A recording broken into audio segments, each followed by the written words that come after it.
All right, it may be a sign of the times, but there are a number of persecuted Christians in our troubled world, and those numbers just continue to multiply exponentially. And as a result, I mean, we just continue praying for our brothers and sisters in places like Nigeria, millions in Africa, those in China, North Korea, in the Middle East, and believers who are scattered abroad literally in dozens of other lands. But right now, we want to highlight for you the plight of some 120,000 Armenian Christians who are being starved to death as we speak. And with me to raise awareness of this situation, which can best be described as simply a genocide, is Robert Nicholson. He's the president and executive director of the Philos Project. Robert, welcome to Washington Watch. It's an honor to have you. Thank you, Mr. Congressman. Well, listen, let's begin. This is probably one of those topics that most of our listeners are not don't know a great deal about. Let's begin with where this region is and what we're talking about in general. That's a great place to start. Most people don't know. Armenia is a small country, a landlocked country between Turkey, Azerbaijan, Iran, and Georgia and Russia. Not the best neighborhood in the world.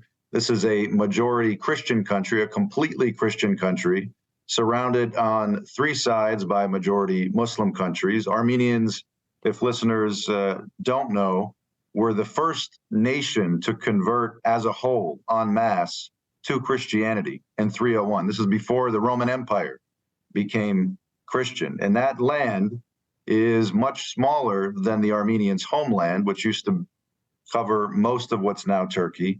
But it's what's left after a pretty horrific genocide that happened against the Armenian Christians just about 100 years ago.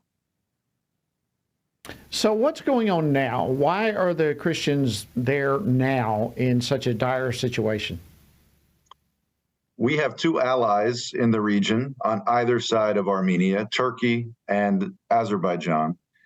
And these two allies are Turkic countries, majority Muslim countries, who for a long time have had tense relations with the Armenian Christians between them. The Turks were, in fact, the perpetrators of the genocide.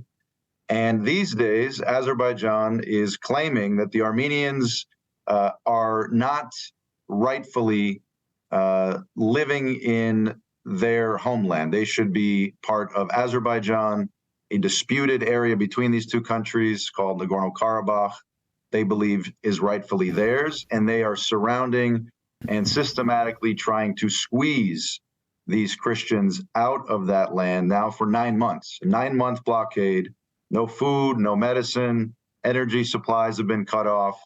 And we're calling on our government and Christians who care about these things to push for a removal of that blockade and a delivering of aid to the Christians in need. Yeah, so let's speak to that further. What needs to happen right now? What specifically are you calling on our federal government to do, and what can we do to help create some momentum, some movement here? Well, one of the most important things that we're calling on is Christian leaders. And I'm talking now about national leaders, about local leaders, pastors, people working in the secular sphere, to be talking to their elected officials about this situation and asking them to pressure the Biden administration to do something about it. The Biden administration has talked a good talk. They have not walked much of a walk. And what's really needed is President Biden and our State Department to call the dictator of Azerbaijan and tell him that enough is enough. And unfortunately, while the Democrats have been quite good on this issue, the Republicans have actually been missing in action for the most part. And Christian leaders, largely because they don't know the issues, they haven't heard about the situation, have not been speaking out. And I think that's really the missing piece. Christian leaders need to speak out and demand our government to do something about it. Yeah, you bring up a great point that so many people don't know about this situation. Why is it, do you think, Robert, that there has been so little media coverage about this? Is there is there something behind the scenes that the media just does not want to cover something that involves Christians, or what is the reason? I mean, 120,000 people being starved to death is big news. Why is it not getting coverage?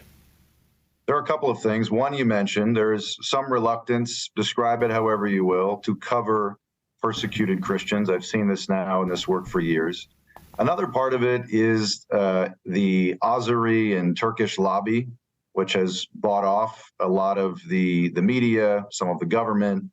Part of it also is just the mood of America right now. We are not, as a people, Democrat or Republican, in much of a mood to do more abroad. There is a huge debate right now about Ukraine and whether we're doing the right thing there vis-a-vis Russia.